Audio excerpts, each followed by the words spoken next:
Hello, Internet. It is I, Sherlock Gnomes, London's protector of garden gnomes, the world's first consulting detective, and today here to answer all of your questions, queries, mysteries that you may require. It is a pleasure to join you here on Facebook Live. I'm just sitting here in my garden in 221B Baker Street, ready for all of your questions. So please comment in the chat. I see we have Kevin Lau here. Hello, Kevin. We have Ariel Roth, Landon. Hello, Christina Valbonisi with a laughing so hard I'm crying emoji. Pleasure to be making you laugh so hard, Christina. Matt Michalowski is here. Robert Bailey Jr. Pleasure. Thank you all very much for joining us. Watson, would you like to say hello? Watson, we're doing the Facebook Live thing. Watson's just over there making us some burritos. Watson, could you make me one, please? Watson, what do you mean the microwave's broken? He says the microwave's broken. Is it plugged in? Have you tried plugging it in? He forgets to plug it in sometimes. Okay, on the plug, there should be a reset button. Try hitting reset. Did that work? No, it's the reset. Never mind. Well, very excited to get started. Watson's going to be working over there on the microwave, apparently. Sorry, he cannot say hi. He sends his apologies. Who else have we got here? Lisa. Lisa says hello. So does Mohammed. Hello, Mohammed. Andrew. Andrew, thank you very much for joining us. Andrew.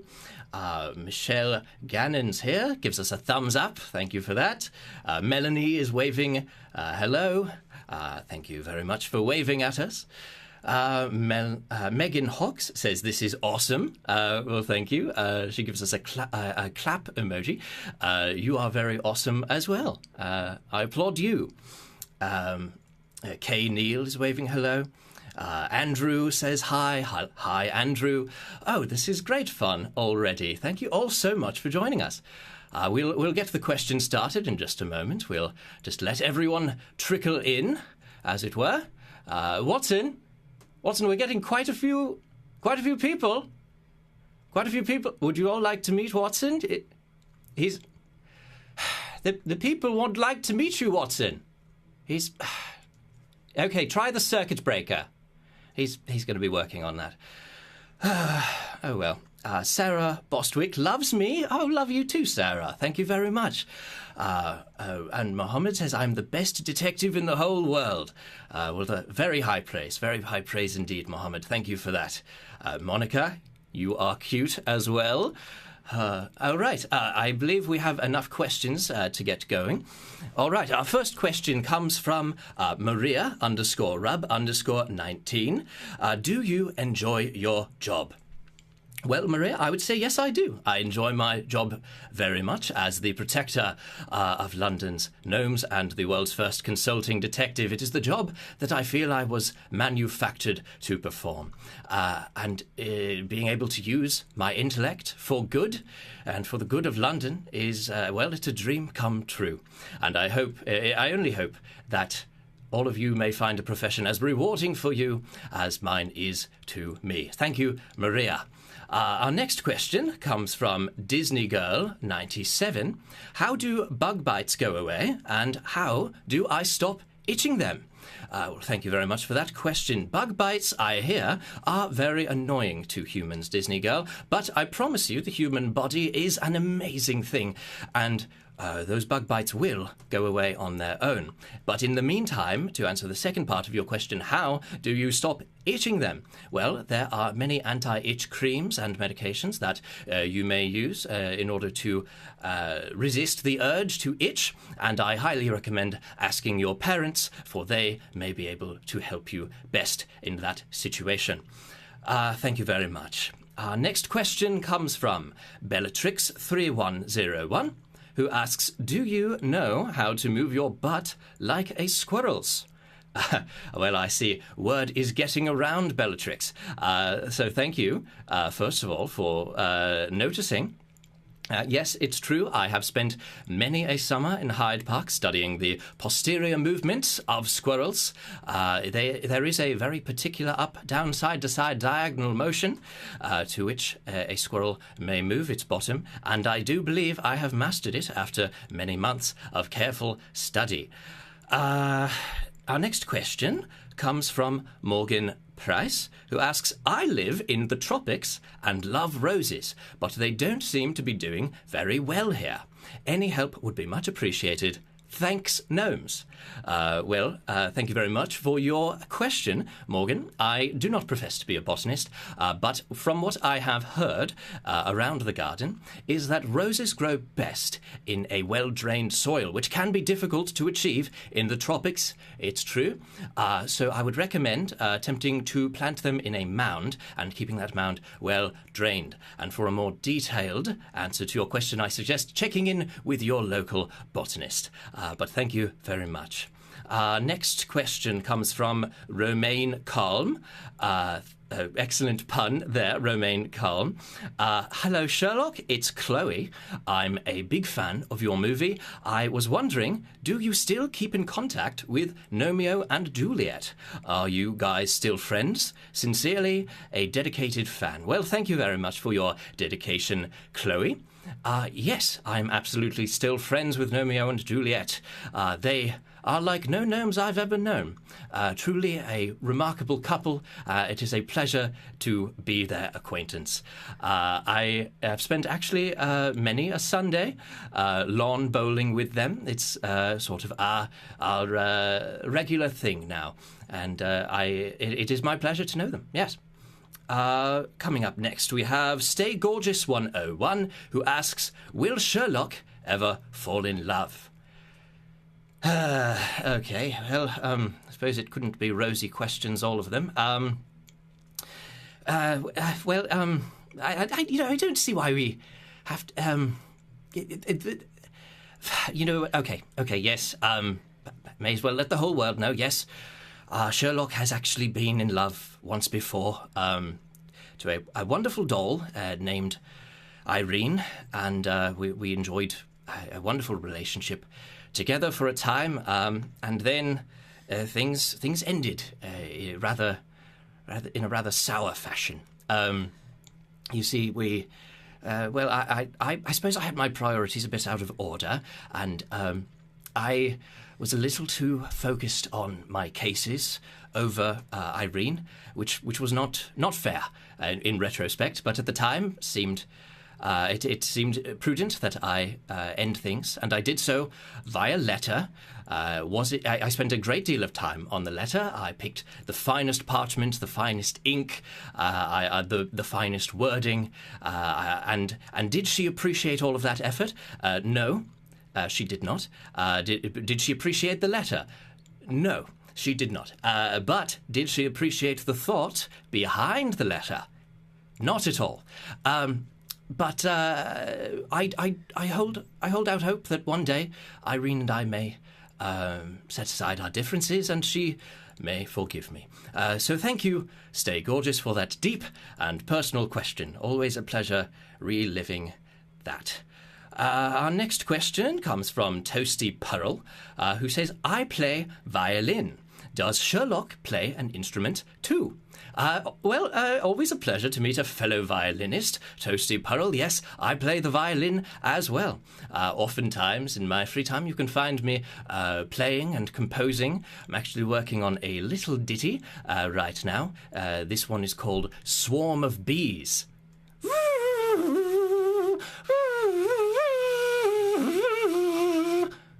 I'll admit it sounds better on violin, but not terrible, just when I'm making it with mouth sounds.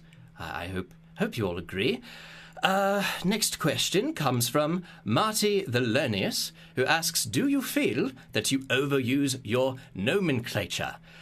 Nomenclature spelled here with a G, so top-level gnome pun there, Marty the Lernius.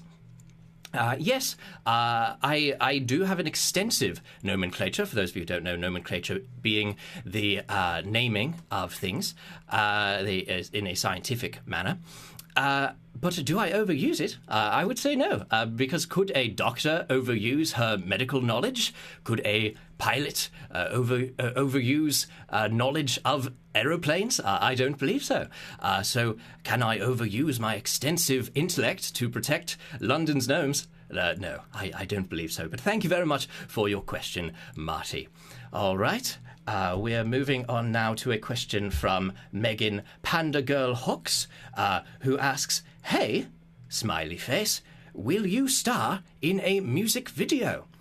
Well, Megan, I've never been asked before, but if I was invited to star in a music video, I can't say I would turn down the opportunity. It sounds like a grand old time. So thank you very much. One of my favourite music videos, I would say, is Thriller. I think I would love to be in all of that monster makeup. But, I'd never really put much thought to it. But now that you mention it, yes, that would be great fun. Our next question comes from Andrew Essard, who asks, "How did you become such a great detective?" Andrew, very interested in an origin story, I see. Well, you see, Andrew, it all started in a factory where gnomes were being made. I was manufactured, and not with all of this fabulous intellect, but much like any other gnome. But it was an accident on the line. I fell off into a pile of books in a little nook of the factory, and I spent many weeks, which turned into months, which turned into years, studying these books, and then until I was found and put back on the line with great more knowledge than I entered into. And what was I to do with all of this knowledge? I was to become the world's first consulting detective and protector of gnomes. And that is, in a nutshell, the origin story of Sherlock Gnomes. So thank you very much. Next question is Dave Werner. "Where can we get an awesome hat like that?" Well, Dave Werner, there are few hats like this one, because this one is mine. It is imbued with a great deal of love and care, which I believe that only I can provide.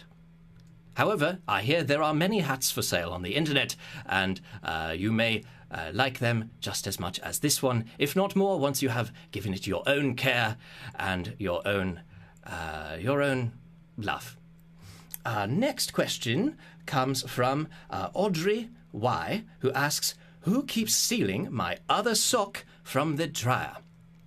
Well, Audrey, there are some cases that are too great for even Sherlock to solve. This is not one of them. Who is stealing your sock from the dryer? It is your dog. Your dog is taking your sock and he's eating it or burying it. Absolutely, without a shadow of a doubt. Next question comes from David Kang. "Do you like sports?" I cannot say that I follow sport with any regularity, a professional sport, that is.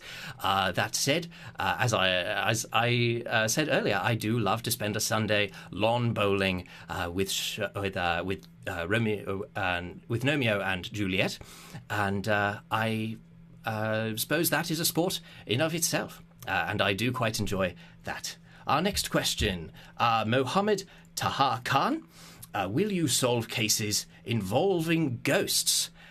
I have not yet been asked to solve a case involving a ghost, at least not a case that turned out to truly be a ghost. But I would be open to the possibility.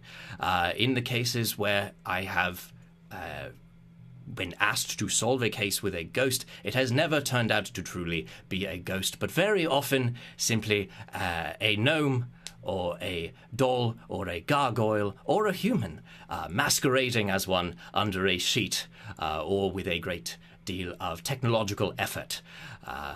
So sounds pumped in from another room, perhaps.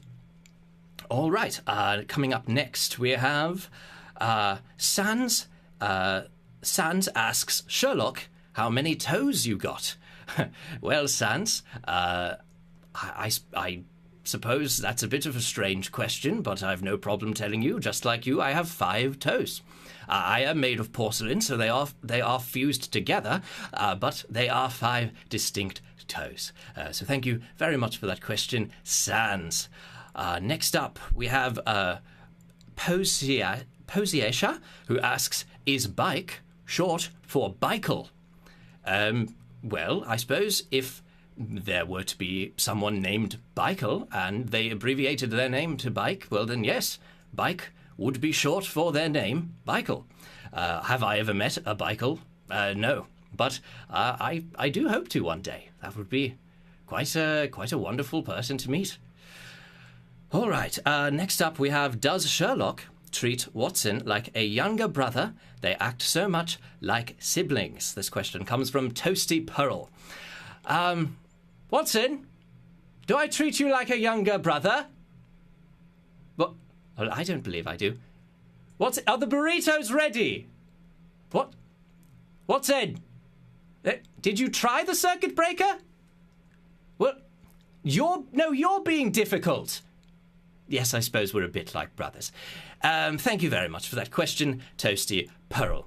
Next up, we have Bork, who asks, if a gnome is shattered but gets glued back together, how are they not dead?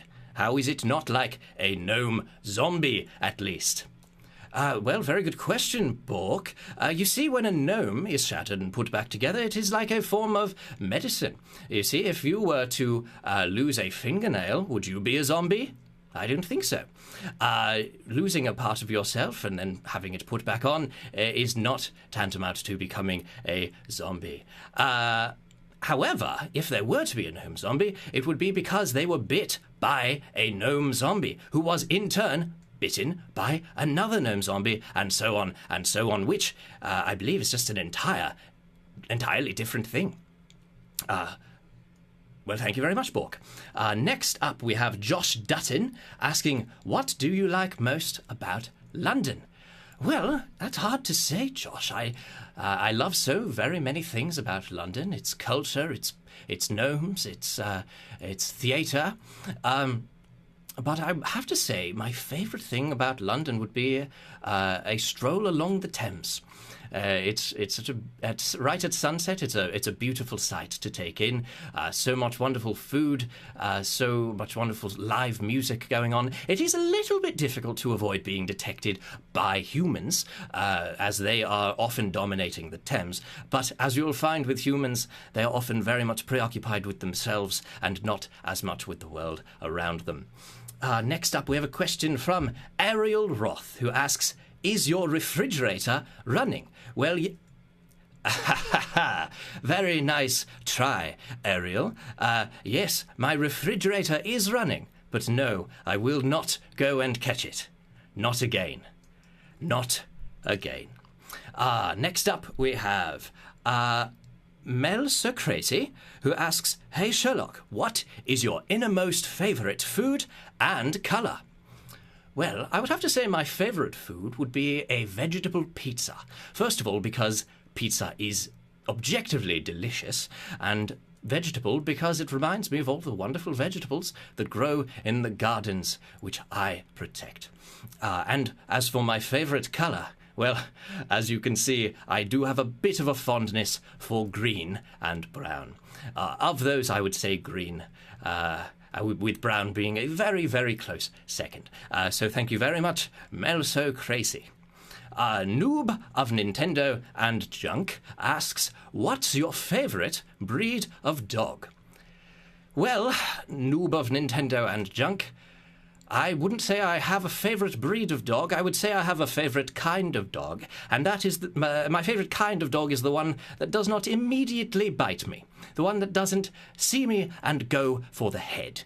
You see, there is a hound owned by the Baskerville family, and I would say that hound is my least favourite creature in all of London, perhaps all of the world, because, well, he is ravenous, and he sees a little gnome, and he sees an opportunity to bite.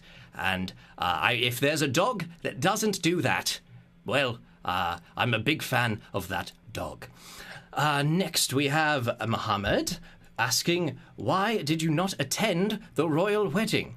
Well, you see, Mohammed, I am actually very good friends with the royal family, as gnomes, and so while all of the humans were distracted by the royal wedding, all of us gnomes were actually having a grand old party in the gardens of Buckingham Palace because all of the humans had left. It was a wild time, I have to tell you. It was gnomes jumping in fountains. Watson was going absolutely mad at the snacks table. Speaking of snacks, Watson, what do you mean yes, it's frozen in the middle. You have to rotate it 90 degrees, halfway, you have to rotate it and then you put it back in for another 2 minutes. Okay. You're making me one, right? Okay. But yes, to answer your question, I was not at the royal wedding because I was at, the party of parties. And I'm so sorry that you could not attend, Mohammed. Because it was a wild time. Next, we have a question from Sini S, who asks, can the gnomes eat? Yes, Sini S, we can eat. My favorite thing to eat, well, I mentioned